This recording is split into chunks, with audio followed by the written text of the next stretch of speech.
Let's talk about computers. As video editors, we work with computers. To an extent, it is good for us to understand the computer, the part of our computer, and how they all come together to perform our daily tasks. This is a very wide topic, but I'll just touch on it on the surface for you to understand the basic part of a computer and what they all do. And after this one, we'll discuss the computer spec that is needed for you as a video editor. I have to say I'm not a computer expert, but after a lot of years of working with computer, I'm able to learn one or two things about computers. A computer is mainly divided into 8 different parts, and those parts are the case, the motherboard, the CPU, which is the central processing unit or processor, the CPU cooler, the power supply, the RAM, which is the random access memory or just memory, the storage, which is the hard drive, the GPU, which is the graphics processing unit.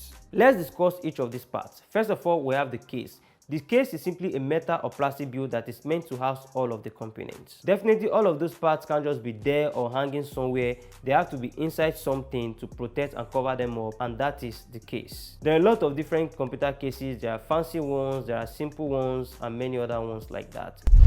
And then we have the motherboard. The motherboard is where all of the components are plugged into. The motherboard is responsible for connecting all of the other parts together for them to be able to work and transfer data between each other.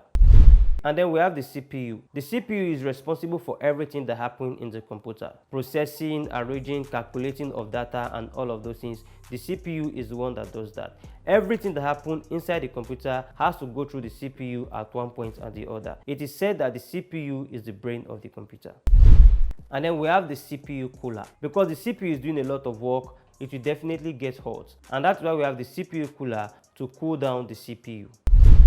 And then we have the power supply. The power supply is where you plug a cable to on the outside and plug it to your wall for it to bring in electricity. And then the power supply will take the electricity and provide power for every other part of the computer for them to function. Now let's talk about RAM and storage. The storage is simply your hard drive. RAM and hard drive do the same thing but in different ways. Your hard drive is responsible for keeping all of your data.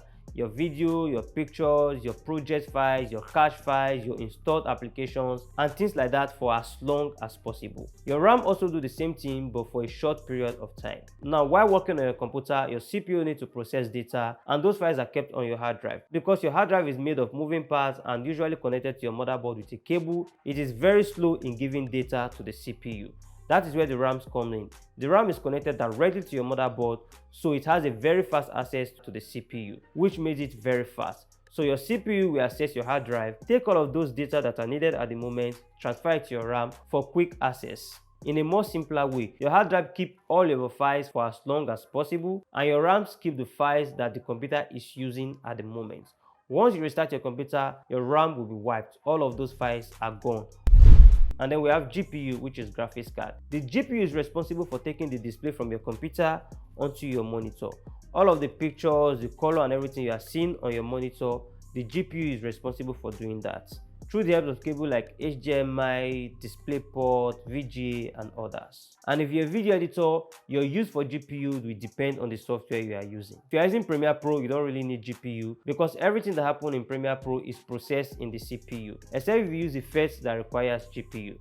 But if you use video editing software like DaVinci Resolve, you will need a very good GPU because DaVinci Resolve is highly dependent on the GPU.